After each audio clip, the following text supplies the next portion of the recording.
Hi hello ನಮಸ್ಕಾರ welcome back to my channel. ಈ ದಿನ ಎರಡನೇ ವಿಧಾನದಲ್ಲಿ ಹೇಗೆ ಉಪ್ಸಾರು ಖಾರ ಮಾಡೋದು ಅಂತ ನಾನು ತಿಳಿಸ್ಕೊಡ್ತಿದ್ದೀನಿ. ತೊಗರಿಬೇಳೆ ಮತ್ತು ಸೊಪ್ಪನ್ನು ಹಾಕಿ ನಾನು ಉಪ್ಸಾರನ್ನ ಮಾಡ್ತಿದ್ದೀನಿ. ತೊಗರಿಬೇಳೆ ಮತ್ತು ನೀರು ಹಾಕಿ ಒಂದು 50% ನೀವು ಕುಕ್ ಮಾಡ್ಕೊಳ್ಬೇಕು. ಸೊ ಆಮೇಲೆ ಅದ್ರ ಜೊತೆಗೇ ಒಂದು ಟೊಮೆಟೊನ ಹಾಕಿ ಕುಕ್ ಮಾಡ್ಕೊಳ್ತಿದ್ದೀನಿ. 10ರಿಂದ 12 ಒಣಮೆಣಸಿನ್ಕಾಯಿನ ತೊಗೊಂಡಿದ್ದೀನಿ. ನಿಮಗೆ ಖಾರಕ್ಕೆ ಅನುಗುಣವಾಗಿ ನೀವು 10ರಿಂದ 15 ಎಷ್ಟಾದರೂ ತೊಗೊಳ್ಬೋದು. ಈಗ ನಾನು 10ರಿಂದ 12 ಕೆಂಪು ಮೆಣಸಿನ್ಕಾಯಿನ ತೊಗೊಂಡಿದ್ದೀನಿ. ಒಂದು ಬಾಣಲಿ ಇಟ್ಟು ಅದಕ್ಕೆ ಮೆಣಸಿನ್ಕಾಯಿ ಹಾಕಿ ಒಂದು ಸ್ವಲ್ಪ 1/4 ಸ್ಪೂನಷ್ಟು ಎಣ್ಣೆ ಹಾಕಿ ಫ್ರೈ ಮಾಡ್ಕೊಳ್ಬೇಕು. ನಂತರ ಒಂದು ಜಾರನ್ನು ತೊಗೊಂಡು ಅದಕ್ಕೆ 1 ಟೇಬಲ್ ಸ್ಪೂನ್ ಮೆಣಸು, 1 ಟೇಬಲ್ ಸ್ಪೂನ್ ಜೀರಿಗೆ, ರುಚಿಗೆ ತಕ್ಕಷ್ಟು ಉಪ್ಪನ್ನು ಹಾಕಬೇಕು. ಒಂದು ಸ್ವಲ್ಪ ನಿಮಗೆ ಎಷ್ಟು ಹುಳಿ ಬೇಕು ಅನಿಸುತ್ತೋ ಅಷ್ಟು ಹುಣಸೆಹಣ್ಣ ತೊಗೊಳ್ಬೇಕು. ನಾನು ಸ್ವಲ್ಪ ಮಾತ್ರ ಹಾಕಿದ್ದೀನಿ, ಯಾಕಂದರೆ ನಂಗೆ ಹುಳಿ ಅಷ್ಟು ಇಷ್ಟ ಆಗೋದಿಲ್ಲ. ಸೊ ಇವಾಗ ಬಂದು ನಾನು 1 ಗೆಡ್ಡೆ ಬೆಳ್ಳುಳ್ಳಿ ತೊಗೊಂಡಿದ್ದೀನಿ. ಸೊ ನೆಕ್ಸ್ಟು ಹುರಿದಿರೋಂಥ ಮೆಣಸಿನ್ಕಾಯಿನೂ ಕೂಡ ಹಾಕ್ತಿದ್ದೀನಿ. ಸ್ವಲ್ಪ ಕೊತ್ತಂಬರಿ ಸೊಪ್ಪನ್ನ ಹಾಕಬೇಕು. ಮೊದಲು ತೋರಿಸಿದ ಉಪ್ಸಾರು ಖಾರಕ್ಕೆ ನಾನು ತೆಂಗಿನಕಾಯಿ ಮತ್ತು ಟೊಮೆಟೊ ಹಾಕಿರಲಿಲ್ಲ, ಬಟ್ ಇದಕ್ಕೆ ತೆಂಗಿನಕಾಯಿ ತುರಿ ಮತ್ತು ಟೊಮೆಟೊ ಎರಡನ್ನೂ ಕೂಡ ಹಾಕ್ತಿದ್ದೀನಿ. ನಿಮಗೆ ನೆಕ್ಸ್ಟ್ ವೀಡಿಯೋದಲ್ಲಿ ನಾನು ಗೊಡ್ಗಾರ ಮಾಡೋದು ಹೇಗೆ ಅಂತ ತಿಳಿಸ್ಕೊಡ್ತೀನಿ. ಇದಕ್ಕೆ ಬಂದು ನೀವು 2 ಸೌಟ್ನಷ್ಟು ಬೇಳೆನ ಹಾಕ್ಕೊಳ್ಬೇಕು. ಅಂದರೆ ನಿಮಗೆ ಕಡಿಮೆನಾದರೂ ಹಾಕ್ಕೊಳ್ಬೋದು, ಇಲ್ಲ ಜಾಸ್ತಿನಾದರೂ ಹಾಕ್ಕೊಳ್ಬಹುದು. ರುಬ್ಬೋದಕ್ಕೆ ನಮಗೆ ಸಪ್ಪೆ ಸಾರು ಬೇಕಲ್ಲ, ನೀರು ಬದಲು ಸಪ್ಪೆ ಸಾರನ್ನೇ ಬಳಸ್ಕೊಳ್ಬೇಕಾಗತ್ತೆ. ಈ ಒಂದು ಬೌಲ್ಗೆ ಸಪ್ಪೆ ಸಾರನ್ನ ಹಾಕ್ಕೊಳ್ತಿದ್ದೀನಿ. ಅದು ತಣ್ಣಗಾಗೋದಕ್ಕೆ ಬಿಡಬೇಕು. ಈಗ ಮತ್ತು ಬೇಳೆಗೆ ನಾನು ಉಪ್ಪನ್ನು ಸೇರಿಸಿ ಅದನ್ನು ಕುಕ್ ಮಾಡ್ಕೊಳ್ಬೇಕು. ಉಪ್ಪನ್ನು ಸೇರಿಸಿದ ತಕ್ಷಣವೇ ನೀವು ಸೊಪ್ಪನ್ನು ತುಂಬಿ ಬೇಯಿಸ್ಕೊಳ್ಬಹುದು. ಅದು ಬೇಳೆಗೆ ಉಪ್ಪು ಹಿಡೀಲಿ ಅನ್ನೋ ಅವಶ್ಯಕತೆ ಏನಿಲ್ಲ. ಸೊಪ್ಪು ಜೊತೆನೇ ಅದು ಬೆಂದಾಗ ಉಪ್ಪು ಕರೆಕ್ಟಾಗಿ ಹಿಡ್ದಿರುತ್ತೆ. ಸೊಪ್ಪನ್ನು ತುಂಬ್ತಾಯಿದ್ದೀನಿ. ಸೊ ಅದು ಚೆನ್ನಾಗಿ ಕುಕ್ ಆಗಬೇಕು. ಅಂದರೆ ನೋಡ್ಕೊಳ್ಳಿ, ತುಂಬ ಬೆಂದೋಗ್ಬಿಟ್ರೆ ಅದನ್ನು ನಾವು ಒಗ್ಗರಣೆ ಮಾಡೋದು ತುಂಬ ಕಷ್ಟ ಆಗುತ್ತೆ. ನೋಡಿಕೊಂಡು ಎಷ್ಟು ಬೇಯಿಸ್ಕೊಳ್ಬೇಕೋ ಅಷ್ಟು ಮಾತ್ರ ಸೊಪ್ಪನ್ನು ಬೇಯಿಸ್ಕೊಳ್ಳಿ.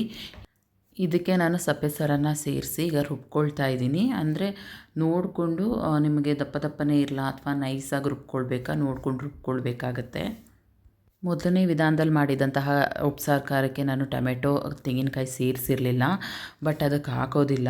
ಈ ಎರಡನೇ ವಿಧಾನದಲ್ಲಿ ಏನು ಉಪ್ಸಾರು ಖಾರ ಮಾಡ್ತಿದ್ದೀನಿ, ಇದಕ್ಕೆ ತೆಂಗಿನಕಾಯಿ ತುರಿ ಮತ್ತು ಟೊಮೆಟೊ ಹಾಕಿ ಉಪ್ಸಾರು ಖಾರ ಮಾಡ್ತಿರೋದ್ರಿಂದ ಸ್ವಲ್ಪ ಮಟ್ಟಿಗೆ ಬಸ್ಸಾರು ಥರನೇ ಟೇಸ್ಟ್ ಕೊಡುತ್ತೆ. ತುಂಬ ನೀರು ಥರ ಅನಿಸೋದಿಲ್ಲ. ಇದು ನೋಡಿ, ಈಗ ಉಪ್ಸಾರು ಖಾರ ರೆಡಿ ಇದೆ. ನಾನು ಒಂದು ಬಟ್ಲಿಗೆ ಸಪ್ರೇಟ್ ಹಾಕಿದ್ದೀನಿ. ಒಂದು ತಪ್ಪಲಿ, ಏನು ಚಿಕ್ಕ ತಪ್ಪಲಿ ತೊಗೊಂಡಿದ್ದೀನಿ, ಅದಕ್ಕೆ ಸಪ್ರೇಟ್ ಇಟ್ಕೊಂಡಿದ್ದೀನಿ. ಯಾಕಂದರೆ ಇದಕ್ಕೆ ಸಪ್ಪೆ ಸಾರು ಸೇರಿಸಿ ಚೆನ್ನಾಗಿ ಬೇಯಿಸ್ಕೊಳ್ಬೇಕು. ಉಪ್ಸಾರು ಖಾರ ಜಾಸ್ತಿ ಮಾಡಿರೋದ್ರಿಂದ ನಾನು ಸಪ್ರೇಟ್ ಸ್ವಲ್ಪ ಎತ್ತಿಟ್ಬಿಟ್ಟು ಫ್ರಿಜ್ಜಲ್ಲಿ ಇಡ್ತೀನಿ. ಯಾಕಂದರೆ ಅದು ಬೇಕಾದರೆ 15 ದಿವಸ ಇಟ್ಟು ನಾವು ಯೂಸ್ ಮಾಡ್ಕೊಳ್ಬಹುದು. ಈಗ ನಾನು ಸಪ್ಪೆ ಸಾರನ್ನ ಇನ್ನೊಂದೇನು ತಪ್ಪಲಿಗೆ ಉಪ್ಸಾರು ಖಾರ ಎತ್ತಿಟ್ಟಿದ್ದೀನಿ, ಅದಕ್ಕೆ ಸಪ್ಪೆ ಸಾರನ್ನ ಹಾಕಿ ಚೆನ್ನಾಗಿ ಬೇಯಿಸ್ಕೊಳ್ಬೇಕು. ಹುಳ್ಳಿಕಾಳು ಉಪ್ಸಾರಂತೂ ಇನ್ನೂ ತುಂಬ ಚೆನ್ನಾಗಿರುತ್ತೆ. ಮೊಳಕೆ ಕಟ್ಟಿಸಿ ಉಪ್ಸಾರು ಅಥವಾ ಬಸ್ಸಾರು ಮಾಡ್ಕೊಳ್ಳೋದ್ರಿಂದ ತುಂಬಾ ಟೇಸ್ಟಿಯಾಗಿರುತ್ತೆ, ಸಖತ್ತಾಗಿರುತ್ತೆ. ಸೊ ಹುಳ್ಳಿಕಾಳಿಂದ ನೀವು ರಸಮ್ ಕೂಡ ಮಾಡಬಹುದು. ಅದು ಹೇಗೆ ಮಾಡೋದು ಅಂತ ನೆಕ್ಸ್ಟ್ ವೀಡಿಯೋದಲ್ಲಿ ನಿಮಗೆ ತಿಳಿಸ್ಕೊಡ್ತೀನಿ. ನೋಡಿ, ಈಗ ಉಪ್ಸಾರು ಏನು ಖಾರ ಇದೆ ಅದಕ್ಕೆ ಸಪ್ಪೆ ಸಾರನ್ನ ಹಾಕಿ ಚೆನ್ನಾಗಿ ಕುದಿಸ್ಕೊಳ್ತಿದ್ದೀನಿ. ಅಂದರೆ ಚೆನ್ನಾಗಿ ಕುದಿಸ್ಬೇಕು.